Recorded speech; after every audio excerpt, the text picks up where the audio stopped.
Hello friends, पिछली classes में आपने विद्युत आवेश, विद्युत क्षेत्र के बारे में, ज़्यादा आवेश के बारे में बहुत कुछ पढ़ा था। आवेशित करने के प्रकार तक हम पिछले लेक्चर में पढ़ चुके थे। अब हम यहाँ से न्यूमेरिकल बेस्ड टॉपिक शुरू होने जा रहा है। अब जो चैप्टर के रिमेनिंग टॉपिक्स है उसमें मेजर पोर्शन डेरिवेशंस और न्यूमेरिकल का ही होगा, जो फिजिक्स में होता है। बहुत ही इंटरेस्टिंग चीजें जिसको इंटरेस्टिंग तरीके से हम समझने वाले हैं। तो यहाँ पर फर्स्ट जो हम समझ रहे हैं न्यूमेरिकल टॉपिक, जो चैप्टर का स्टार्ट है, आवेश के गुण। इसमें पहला गुण जो हमको समझना है, इसको हम आवेशों की योज्यता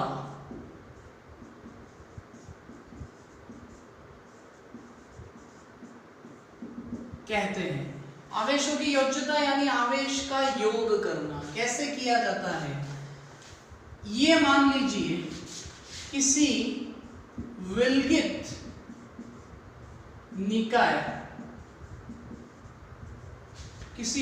निकाय का जो कुल आवेश होता है वो उसमें उपस्थित प्रत्येक आवेश के बीजगणितीय योग के बराबर होता है।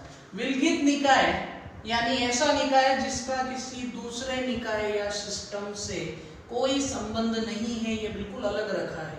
इसके बाहर दूसरा कोई निकाय या सिस्टम चल रहा है या परिवेश है, उससे इसका कोई संबंध नहीं है। इस निकाय में मान लीजिए कि अलग अलग मान के आवेश हैं, +q +2q -4q +5q -3q। हमको इस निकाय का ये जो अलग अलग आवेश यहाँ पर है कुल आवेश ज्ञात करना है। तो इस निकाय का जो कुल आवेश होगा Q नेट, वो इसमें उपस्थित प्रत्येक आवेश के बीजगणितीय योग के तुल्य होगा। तो यहाँ पर हम इन सारे आवेशों का बीजगणितीय योग कर रहे हैं। बीजगणितीय योग नॉर्मल जो आप सम करते हैं वो वाला सम कर रहे हैं। तो आपको क्या मिलेगी, इनकी वैल्यूज जब हम इसको सॉल्व करते हैं तो क्या मिलेगा बच्चों। ये आपके पास पहला आवेश है, दूसरा, थर्ड, फोर्थ, फिफ्थ, 5 अलग अलग परिमाण और ध्रुवता के आवेश हैं। तो कुल आवेश क्या होगा, हम इसको सिंपल क्या कर रहे हैं, ऐड। क्या होगी वैल्यू, ये होगा 8q और ये होगा -7q और ये वैल्यू आपके पास क्या आया, q। ये q आया, अभी q 2q 3q 4q कुछ भी आ सकता है।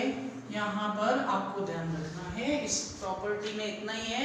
आवेश का पहला गुण आवेशों की योज्यता है। किसी भी विलगित निकाय का जो कुल आवेश होता है वो उसमें उपस्थित प्रत्येक आवेश के बीजगणितीय योग के बराबर होता है।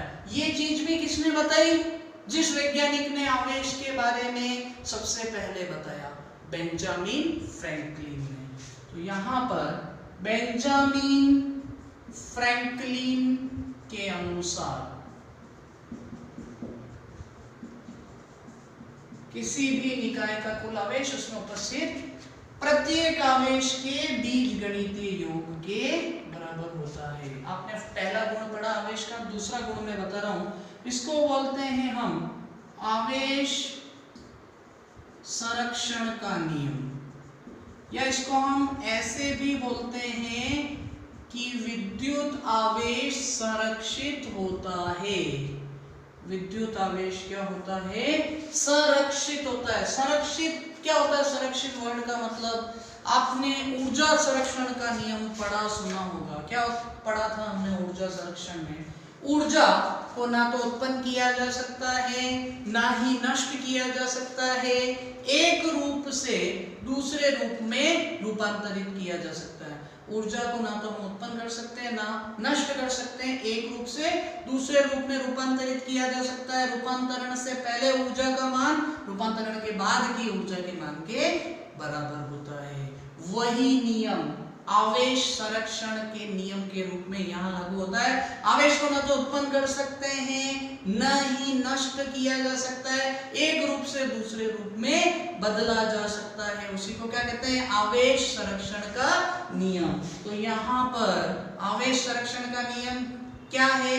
किसी भी विद्युत तथा नाभिकीय अभिक्रिया में अभिक्रिया से पूर्व और अभिक्रिया के पश्चात कुल आवेश संरक्षित रहता है, यानी एक समान रहता है, परिवर्तित नहीं होता है।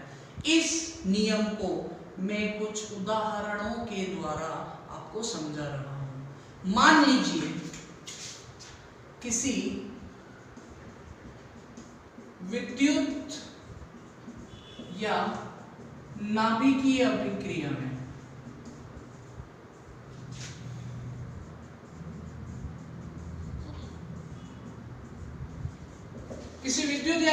अभिक्रिया में अगर हम इस चीज को देखते हैं, मान लीजिए कोई विद्युत अभिक्रिया हो रही है, उस अभिक्रिया के से पूर्व और उस अभिक्रिया के पश्चात। अभिक्रिया से पूर्व आवेश का मान कितना है? Q1 प्लस Q2, और यही आवेश अभिक्रिया के बाद किसमें बदल गया? Q3 plus Q4। तो यहाँ जितना इस अभिक्रिया से पहले आवेश का मान था उतना ही अभिक्रिया के बाद भी आवेश का मान है, यानी कि आवेश का मान परिवर्तित नहीं हुआ है। ना तो हमने आवेश को उत्पन्न किया ना ही समाप्त किया, एक रूप से दूसरे रूप में ये इस अभिक्रिया में परिवर्तित हुआ, लेकिन मान समान है, जितना पहले है उतना ही बाद में है। इसी चीज को हम नाभिकीय अभिक्रिया के लिए, ये विद्युत अभिक्रिया के लिए था, मैं इसको नाभिकीय अभिक्रिया के लिए भी एक उदाहरण के द्वारा समझाता हूं। जैसे कि किसी नाभिकीय अभिक्रिया में यूरेनियम 235 नाभिकीय विखंडन अभिक्रिया की बात कर रहा हूं मैं। नाभिकीय विखंडन अभिक्रिया हम आगे पढ़ेंगे, फिजिक्स सेकंड में पढ़ेंगे। फिलहाल आप नाभिकीय विखंडन अभिक्रिया की का समीकरण यहाँ पर देखें। यूरेनियम 235 पर जब मंद गतिशील न्यूट्रॉन की बौछार कराई जाती है, ये क्या है? मंद गतिशील न्यूट्रॉन है। तो क्या होता है बच्चों? ये दो भागों में विभाजित होता है। यूरेनियम दो भागों में विभाजित होता है। ये यूरेनियम था, यहाँ से न्यूट्रॉन की बौछार करें इससे, तो ये क्या हो रहा है? दो पार्ट में विभाजित हो रहा है, जिसमें पहला भाग है 56 Ba 141, इसको हम क्या बोलते हैं? बेरियम। सेकेंड पार्ट कौन सा है? 36 Kr 92, इसको क्या बोलते हैं? क्रिप्टॉन। और क्या होता है? 3 नए न्यूट्रॉन उत्सर्जित होते हैं, 3 नए न्यूट्रॉन उत्सर्जित होते हैं। और क्या होता है? 200। और क्या होता है? ऊर्जा उत्सर्जित होती है। ऊर्जा का यहाँ मान नहीं लिख रहा हूं मैं, क्योंकि हमको वो मान कहीं यूज नहीं आ रहा है। ऊर्जा मेगा इलेक्ट्रॉन वोल्ट में। देखो क्या हुआ, ये न्यूट्रॉन, ये यूरेनियम था, ये न्यूट्रॉन है, ये न्यूट्रॉन। ये मान लीजिए कि कोई पत्थर का टुकड़ा है और यहाँ से स्पीड से कोई गाड़ी आके इससे टकराती है, तो ये पत्थर का टुकड़ा क्या होता है? दो भागों में टूट जाता है। उसी तरीके से यूरेनियम दो भागों में टूट गया, बेरियम और क्रिप्टॉन। और ये जो न्यूट्रॉन था, ये जो गाड़ी थी, जो गाड़ी टकराई, गाड़ी का भी बहुत बुरा हाल हो गया। गाड़ी के भी 3 टुकड़े हो गए अलग अलग। तो 3 टुकड़े कौन से हुए? ये, यानी एक न्यूट्रॉन कितने न्यूट्रॉन में बदल गया? 3 न्यूट्रॉन्स में। यहाँ पर इसको हमने लिखा है 3,0 न्यूट्रॉन के लिए। और क्या हुआ? बहुत सारी ऊर्जा निकल गई, तो ऊर्जा उत्सर्जित होती है। तो यहाँ पर अब हम देखते हैं आवेश का कैसे संरक्षण हो रहा है। यहाँ देखें स्टूडेंट्स, यूरेनियम का परमाणु क्रमांक कितना है? 92। तो अभिक्रिया से पूर्व, अभिक्रिया से पूर्व यूरेनियम का परमाणु क्रमांक कितना है? 92। परमाणु क्रमांक को हम क्या बोलते हैं? Z। और परमाणु क्रमांक का मतलब होता है इसके परमाणु में प्रोटॉनों की संख्या, प्रोटॉन P प्लस प्रोटॉनों की संख्या कितनी है 92। अब अभिक्रिया के बाद देखो, अभिक्रिया के बाद की अवस्था में परमाणु क्रमांक, एक तो बेरियम का कितना है 56 और इसका कितना है 36, यानी दोनों के नाभिक में प्रोटॉनों की संख्या यानी आवेश का मान कितना है, प्रोटॉनों की संख्या, इन दोनों को हम जोड़ते हैं कितना आएगा, क्या आएगा, आप ऐड करो 92 आएगा। तो अभिक्रिया के बाद भी प्रोटॉन की संख्या 92 है, अभिक्रिया से पहले भी क्या 92, यानी कि यहाँ पर हमने ना तो आवेश को उत्पन्न किया ना ही नष्ट किया, ये अपने आप यूरेनियम जो था अपने आप वो न्यूट्रॉन के टकराने से बेरियम और क्रिप्टॉन में बदल गया, 3 नए न्यूट्रॉन उत्सर्जित हुए। आप न्यूट्रॉन के लिए भी देखें, अगर हम न्यूट्रॉन 3 है, 3 इंटू इसका परमाणु क्रमांक कितना है 0, 56 प्लस 36 प्लस 3 इंटू 0, इसको आप सॉल्व करोगे ये तो 0 हो गया। इन दोनों को आपने सम किया, वैल्यू कितनी आई 92। समझ में आई बात। एक और एग्जांपल से इसको मैं बताता हूं, एग्जांपल नंबर 2, इसी को आवेश संरक्षण के नियम को। मान लीजिए किसी नाभिकीय अभिक्रिया में, नाभिकीय अभिक्रिया की ही बात कर रहा हूं, किसी नाभिकीय अभिक्रिया में यूरेनियम 238 दो नाभिकों में विभाजित हो रहा है।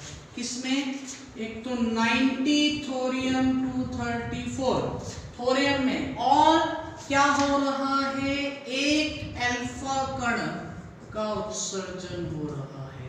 अल्फा कण को हम क्या बोलते हैं बच्चों, 2He4 हीलियम को ही अल्फा कण बोलते हैं। अब आप देखें अभिक्रिया से पहले परमाणु क्रमांक यानी इसके नाभिक में प्रोटॉनों की संख्या अभिक्रिया से पहले कितनी थी 92, और इसी को हम बोलते हैं इसमें आवेश का मान।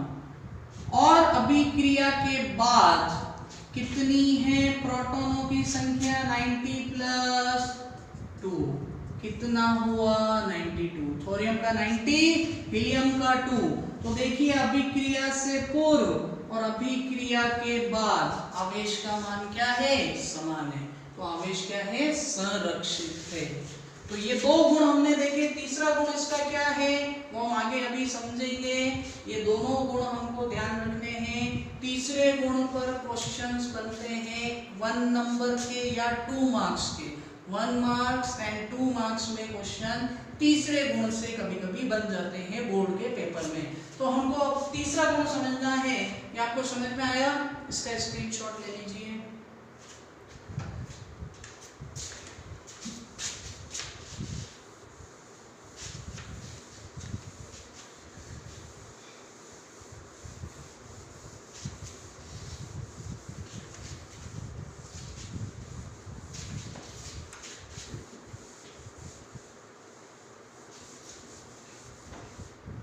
हाँ बच्चों, तीसरा गुण क्या है, थर्ड प्रॉपर्टी ऑफ चार्ज, इसको हम बोलते हैं आवेशों का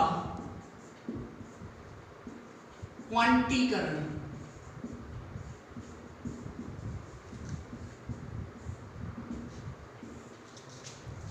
यानी कि quantization of charges, quantization of charges क्या मतलब है इसका।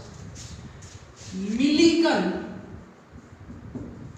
वैज्ञानिक का नाम है, मिलिकन जो वैज्ञानिक थे उन्होंने अपना तेल बूंद प्रयोग किया। मिलिकन जो वैज्ञानिक थे उन्होंने क्या किया, अपना तेल बूंद प्रयोग, और उससे आवेश के क्वांटीकरण के गुण को समझाया, जो कि बहुत ही वास्तव है। क्या समझाया कि किसी भी वस्तु पर, ये कोई वस्तु है, किसी भी वस्तु पर जो आवेश का मान होता है वो इलेक्ट्रॉन के आवेश के पूर्ण गुणज के तुल्य होता है। यहां Q क्या है, Q का मतलब है वस्तु पर आवेश। वस्तु पर आवेश Q। n क्या है? n एक पूर्ण गुणज या पूर्णांक है। पूर्णांक समझते हैं आप? Perfect number. ये पूर्णांक जो होता है इसका मान पॉइंट में नहीं होना चाहिए और अपॉन में यानी अनुपात में नहीं होना चाहिए। ये पूर्ण अंक होना चाहिए। 1 2 3 4 5 6 ऐसा कुछ भी हो सकता है। और ये n का मान प्लस माइनस कुछ भी हो सकता है लेकिन पूर्ण अंक होगा, ये आपको ध्यान रखना है। और E का मतलब क्या होता है? इलेक्ट्रॉन पर आवेश। इलेक्ट्रॉन पर आवेश कितना पढ़ा था आपने? -1.6 × 10⁻⁻19 कूलम। तो किसी भी वस्तु पर आवेश का मान उस इलेक्ट्रॉन पर उपस्थित आवेश के पूर्ण गुणज के तुल्य होता है। यहां से हम n की वैल्यू निकालें तो n = क्या होगा? Q/E। यानी कि आपको अगर इस पूर्ण अंक का मान निकालना है तो आप वस्तु पर उपस्थित आवेश में इलेक्ट्रॉन के आवेश का भाग देंगे तो आपको किसका मान मिलेगा? n का मान मिलेगा। और ये वैल्यू आपको एक चीज ध्यान रखनी, इलेक्ट्रॉन का आवेश ऋणात्मक होता है लेकिन आपको क्वेश्चन में धनात्मक यानी ये माइनस साइन हटा के ये वैल्यू रखनी है। तो बच्चों ये चीज समझ में आई आपको? तो बच्चों आपने अभी इससे पहले आवेश के गुण पढ़े, आवेश के बारे में बहुत सारी चीजें पढ़ी। अभी तक हमने जितने भी फॉर्मूले पढ़े हैं आवेश से संबंधित उनसे रिलेटेड क्वेश्चंस हम यहाँ डिस्कस कर रहे हैं। तो फर्स्ट न्यूमेरिकल यहाँ मैंने क्या लिखा है? क्या किसी पिंड पर 7.0 × 10⁻⁻18 कूलम आवेश हो सकता है? क्या किसी वस्तु पर, किसी पिंड पर इतने मान का आवेश हो सकता है? ये मान लीजिए कोई वस्तु है, क्या इस वस्तु पर 7.0 × 10⁻⁻18 कूलम का आवेश हो सकता है या नहीं? आपको बताना है। तो क्या लिखेंगे आप? आपको आवेश का मान कितना दिया है? 7.0 × 10⁻⁻18 कूलम। अगर हम सूत्र यहाँ जो हमने पढ़ा था इससे पहले वाले टॉपिक में, आवेशों के क्वांटमीकरण वाले टॉपिक में, n = Q/E। Q का मान कितना है? 7.0 × 10⁻⁻18 और E इलेक्ट्रॉन पर आवेश क्या होता है? -1.6 × 10⁻⁻19 कूलम। माइनस यहाँ क्वेश्चन में हम नहीं लेते हैं, इसकी पॉजिटिव वैल्यू लेते हैं। इसको आप सॉल्व करते हैं तो आपको n की वैल्यू क्या मिलती है? आप यहाँ से पॉइंट हटाएं तो क्या होगा? 70/16 × 10 पावर, इसको आप ऊपर लोगे, अंश में लोगे तो आपको क्या मिलेगा? यहाँ पर 10। इसको जब हम सॉल्व करते हैं बच्चों तो ये आपको मिलता है 700/16। जब आप इसको सॉल्व करेंगे तो ये पूर्ण अंक नहीं आएगा, ये पॉइंट में वैल्यू आने वाली है। और यहाँ पर ये जो दशमलव में वैल्यू आएगी और अनुपात में भी है, यानी कि एक पूर्ण अंक नहीं है। हमने पढ़ा था कि किसी भी वस्तु पर आवेश इलेक्ट्रॉन के आवेश के पूर्ण गुणज के बराबर होता है, यानी पूर्णांक के बराबर होता है। यहाँ पर ये पूर्णांक आना चाहिए था, पॉइंट में नहीं आना चाहिए था और ये अनुपात में भी नहीं आना चाहिए था। इसीलिए यहाँ पर ये मान आने के कारण, पॉइंट में आने के कारण किसी भी वस्तु पर इतना आवेश संभव नहीं है। यानी हम किसी पिंड को 7 × 10⁻⁻18 कूलम का आवेश नहीं दे सकते हैं। ये आवेश क्या है? असंभव है इतना आवेश देना। समझ में आई बात? अगर ये आंसर आपका पूर्ण अंक आता तो हम इतना आवेश दे सकते थे, नहीं आया तो नहीं दे सकते हैं। अगला क्वेश्चन देखें। 26 Fe56 पर आवेश का मान ज्ञात कीजिए। फेरस लोहा, इसमें हमको क्या करना है? इस पर कितना आवेश है हमको वो ज्ञात करना है। अच्छा, आवेश का मान ज्ञात करने के लिए आपको यहाँ पर n निकालना है। n का मतलब क्या होता है? इलेक्ट्रॉनों की संख्या। तो इस परमाणु में इसका परमाणु क्रमांक कितना है? 26। आपको ध्यान रखना है कि जो परमाणु क्रमांक होता है उसको ही प्रोटॉनों की संख्या बोलते हैं। यानी कि फेरस में प्रोटॉन की संख्या कितनी है 26। और आपने इसी चैप्टर में मैंने आपको बताया था कि जितने प्रोटॉन होते हैं परमाणु में उतने ही क्या होते हैं इलेक्ट्रॉन, तो इलेक्ट्रॉनों की संख्या भी कितनी हुई 26। अब यहाँ आपके पास सूत्र क्या होता है Q equal to Ne। n का मान कितना है 26, E का मान कितना है 1.6 इंटू 10 पावर -19 कूलम। इसको जब आप सॉल्व करेंगे तो आपको ये मान मिलेगा 4.16 इंटू 10 पावर -18 कूलम। ये मैंने सॉल्व किया है, आपको भी करके देखना है। क्या वैल्यू है 4.16 इंटू 10 पावर -18 कूलम, यानी कि फेरस पर 26 Fe56 पर कितना आवेश उपस्थित है, कितना आवेश होता है 4.16 इंटू 10 पावर -18 कूलम। क्या किया हमने, इलेक्ट्रॉन की संख्या निकाली। कैसे निकाली, यहाँ पर परमाणु क्रमांक Z का मान कितना है 26, और परमाणु क्रमांक क्या होता है उसके नाभिक में प्रोटॉनों की संख्या, और उतनी ही इलेक्ट्रॉन की संख्या भी होती है 26 लिखा, इनटू क्या करेंगे 1.6 10 पावर -19 इलेक्ट्रॉन के आवेश से गुणा। इसको हम सॉल्व करते हैं, ये वैल्यू हमको मिलती है। ये छोटे क्वेश्चन थे, ये 1 मार्क में आने जैसे क्वेश्चन है, 1 मार्क बेसिस क्वेश्चन है।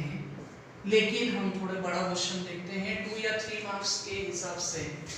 ये 2 या 3 मार्क्स मैं ऊपर लिख देता हूँ, 2 और 3 मार्क्स में आने जैसा क्वेश्चन है, बड़ा क्वेश्चन है, देखेंगे समझेंगे। 1 कप जल में कितनी मात्रा में धन तथा ऋण आवेश होते हैं। 1 कप जल का द्रव्यमान कितना होता है 250 ग्राम, 250 ग्राम। नहीं भी दिया है आपको याद रखना है, 1 कप जल का में जो हम कप के अंदर कोई भी द्रव भरते हैं, जैसे जल भरा, तो उसका द्रव्यमान कितना होता है 250 ग्राम, 250 ग्राम। तो यहाँ पर मैं इसको सॉल्व कर रहा हूं, इसका दिया गया द्रव्यमान कितना है 250 ग्राम, और जल को हम कैसे प्रदर्शित करते हैं H2O से।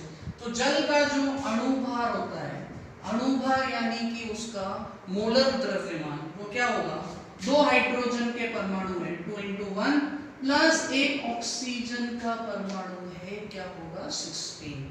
इसको आप सॉल्व करते हैं तो क्या मिलेगा बच्चों, ये वैल्यू मिलेगी 18।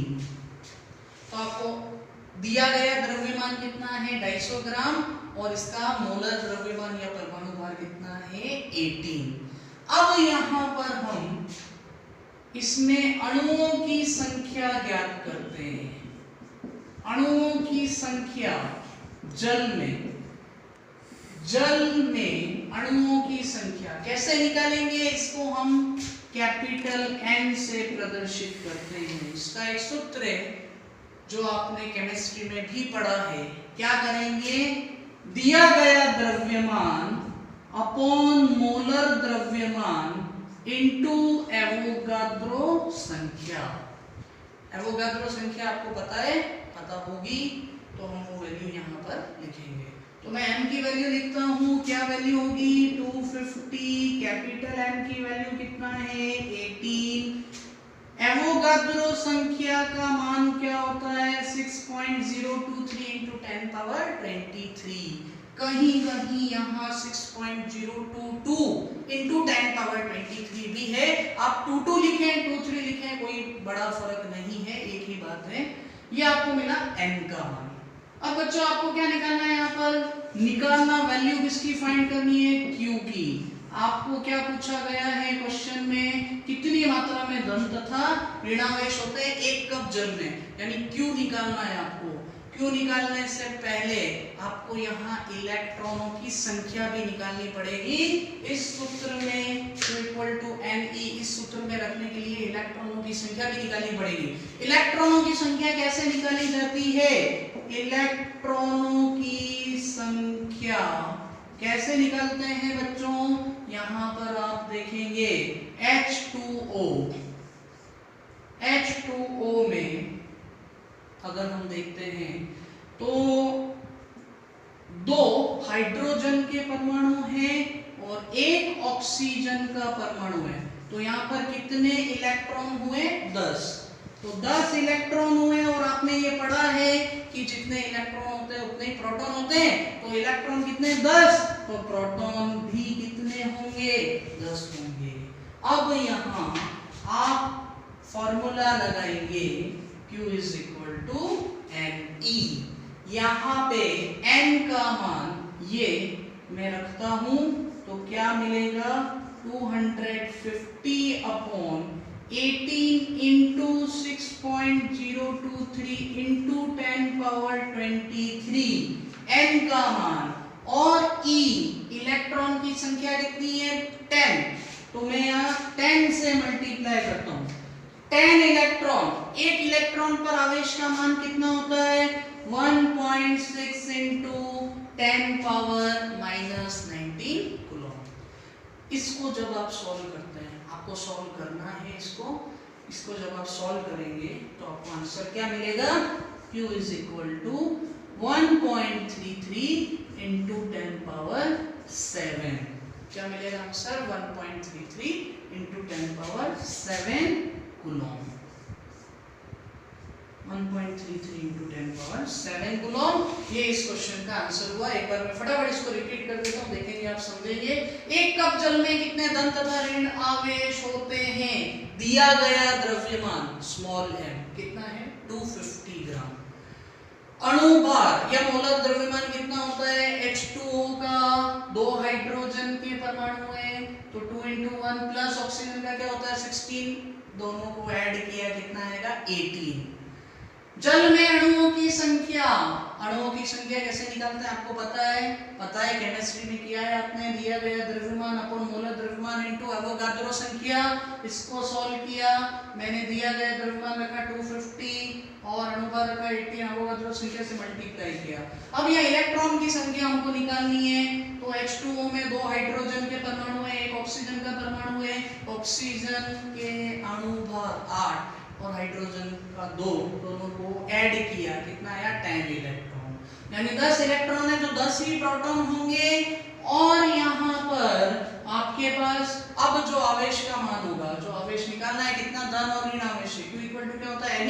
Q का मान, n का मान आप यहाँ से पुट करते हैं और E का मान 10 इंटू 1 इलेक्ट्रॉन का आवेश कितना होता है? 1.6 इंटू 10 पावर -19 कूलम। इसको जब आप सॉल्व करते हैं तो आपको वैल्यू क्या मिलती है? 1.33 इंटू 10 पावर 7 कूलम। ये मैंने सॉल्व किया है, आपको भी ध्यान रखना है, यही आंसर मिलेगा। तो बच्चों यहाँ तक आपको समझ में आया। हमने जो इससे पहले टॉपिक पढ़ा था आवेश के गुण, अभी तक जो कुछ भी पढ़ा वो सब हमने यहाँ पर उस टाइप के क्वेश्चन देखे हैं। छोटे मोटे क्वेश्चंस और भी इसमें थोड़ा बहुत चेंज करके बन सकते हैं। मेजर जो चांस होता है इसी टाइप के क्वेश्चन इस टॉपिक से अगर 1 या 2 नंबर में कोई क्वेश्चन बनता है ऐसा ही बनता है। और भी इससे रिलेटेड जो छोटे मोटे क्वेश्चन है उसको मैं अगले टॉपिक कूलॉम के नियम और उससे रिलेटेड जो क्वेश्चंस होंगे उसी के साथ में बताऊंगा।